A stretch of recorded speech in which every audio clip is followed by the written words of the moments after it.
nakita na natin, narinig na natin ang mga testimonya ng mga witnesses, nakita na natin ang mga mali-mali at ang diniliver, narinig na natin kung sino mga itinurong mga senador at congressman.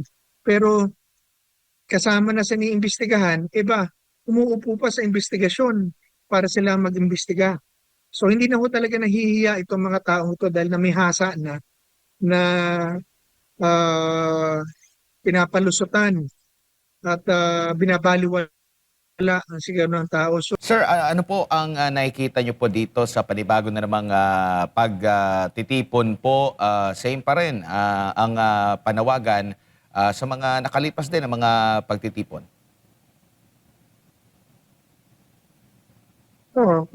kaya nga po, tumitindi ng tumitindi ang laban or ang pagkakadismayan ng taong bayan sa nakikitang reaksyon at aksyon ng gobyerno laban sa korupsyon.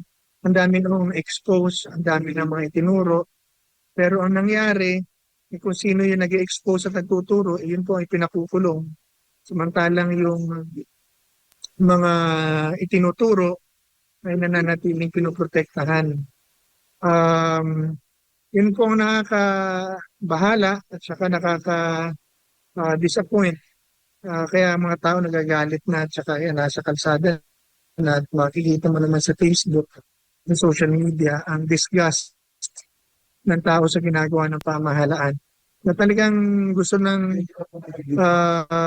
lumalaban na eh. Gusto matakot, lumalaban na. And papasalamat tayo, tuloy tayong papasalamat sa mga tao at grupo na hindi nagpapatakot sa pamahalaan natin sa ginagawa ng pang-abuso ng kapangyarihan at pagkatakipan, injustice.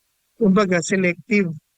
Yung mga yung mga kakampi, kahit may kasalanan, poprotektahan, tatakutin ng mga congressman, tatakutin ng mga senador ng kaso, ikulong, kapag hindi sumali sa gusto ng Malacanang o pagpigil ng flood control. So, kaya po, yan po ang nakikita natin and I hope na patuloy na magising ang mga Pilipino at magsama-sama gaya ng panawagan ngayon sa EDSA. Isa tayo eh. Um, Katoliko, Iglesia ni Cristo, Born Again Christians, KOJC, Muslim, o kahit wala kang relihiyon,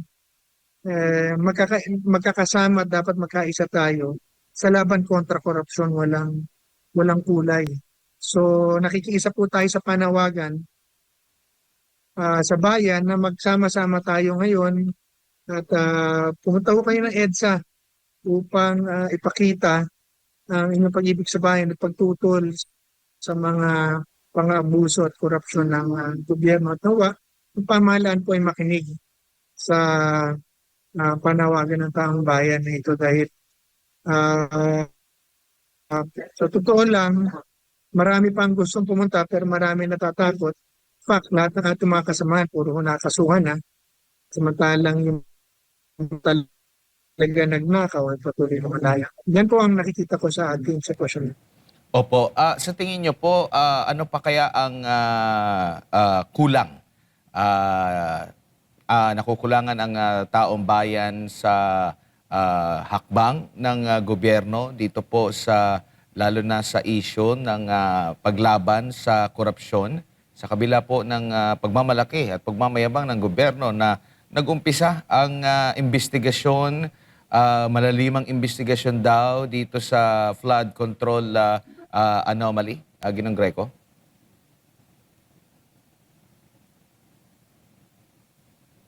Simple lang po, sirs, yung katotohanan.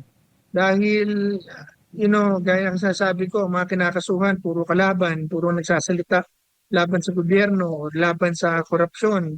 Si Senator Dante Marcoleta na nanguna sa napakagandang investigasyon, Senate investigation ng Blue Ribbon Committee sa flood control. Ngayon, nakukulong na rin.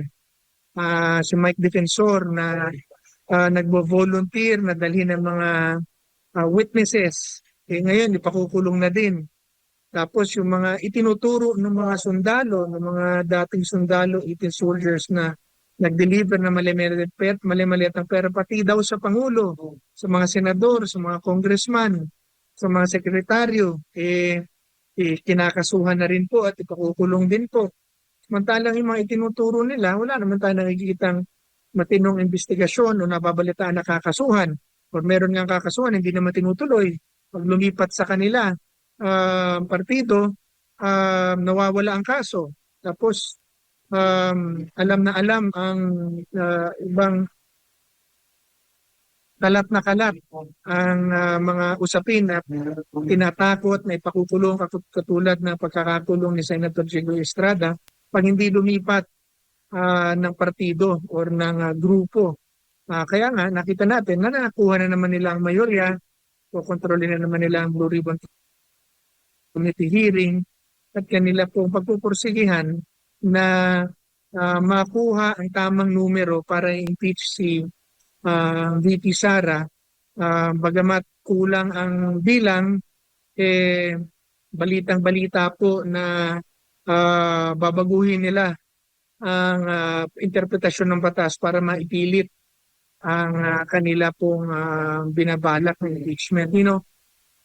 Regardless po dun sa impeachment case ni VP Sara, ang akin pong paninindigan ay basta ng orakot at yung magnanakaw, kahit sino pa, imbestigahan natin at kung mapapatunayan na nagnakaw, ipakulong.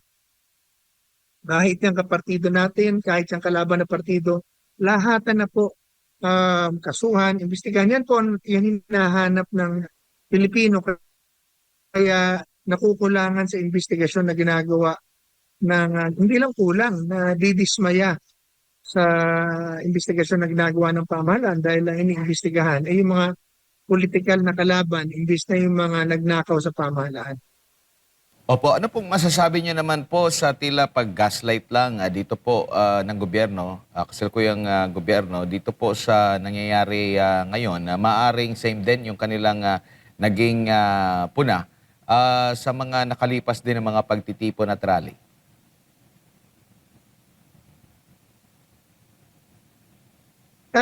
Yan po ang nakakabahala at nakakalungkot sa ginagawa ng pamahalaan na hindi pinapansin at ngayon po balitang-balita na tinitigilan pa yung ibang mga taong parating, binablock daw ang North and South Expressway para sa mga dadalo pa at talagang kumbaga red alert ang kanilang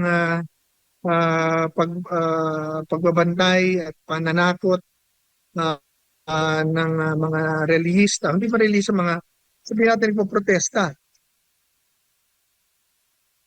Lalo hong nagagalit ang mga tao. Bagamat marami pa ang nasa loob ng bahay nila, hindi lumalabas. Pero nagagalit. Nakikita mo ang kanilang mga sinasabi sa social media at pinag-uusapan sa mga tindahan, sa mga eskwelahan, sa mga malls, sa paligid, sa text messages, sa group chats. Talagang disgusted at galit na sila.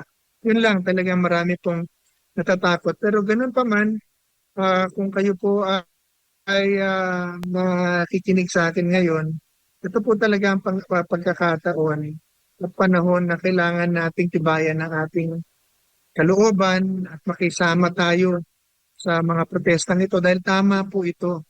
Tama po ang pagpoprotesta. Tama na pilit natin at ipanawagan sa gobyerno na ipakulong lahat ng korap at imbestigahan lahat ng korap at gawing patas, gawing bukas, open at gawing makatotohanan ang pag-iimbestiga ng search for truth. Ilayo muna at ihiwalay ang politika sa ating paghahanap ng katotohanan. So, ito rin po ay panawagan na this time nakita natin ang ating mga kasamahan, mga kapwa Pilipino, ay nandun na po sa EDSA. So, 3 araw or mahigit na rally po yan ang balak niyan. So, tomorrow, pumunta ho tayo. Sa susunod na araw, dumalo ulit tayo. Because this is a peaceful rally, peaceful protest na karapatan na binigay sa atin ng ating saligang batas na kung ating bibitawan o pakakawalan na naman ng pagkakataong ito, 2 taon pong pagdudusa na naman ang aabutin natin.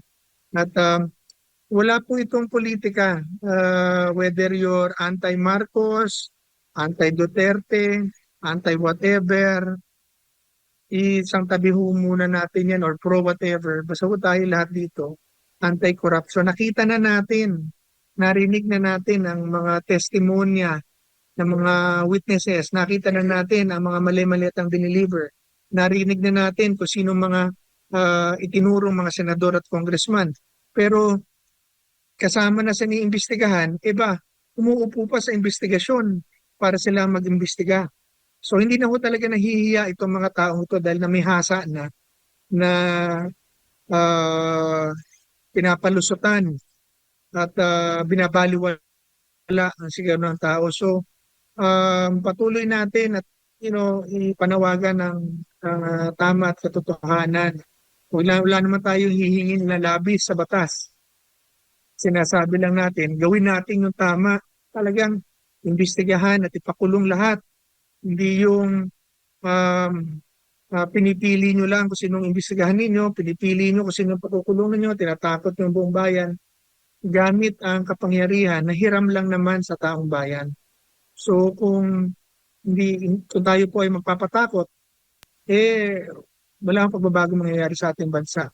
Kaya mabuti pang umalis na lang tayo lahat ng Pilipinas dahil ang yayaman at aasenso lang rito, puro mga politiko at puro gobyerno. Opo. Kung ganito po magkapatuloy sa ating bansa. So tayo po ay manalangin at makiisa. Opo. Tayo sa Diyos na kumilos na, gawin na talaga ang tama at tigilan na yung pagtatakip sa mga kakampi niya na nagkasala. At kung siya man ay nagkasala, harapin natin ang katotohanan at gawin natin ang tama at ibalik kung ano man kailangan ibalik at ayusin kung ang justice talaga ang lumabas dito po.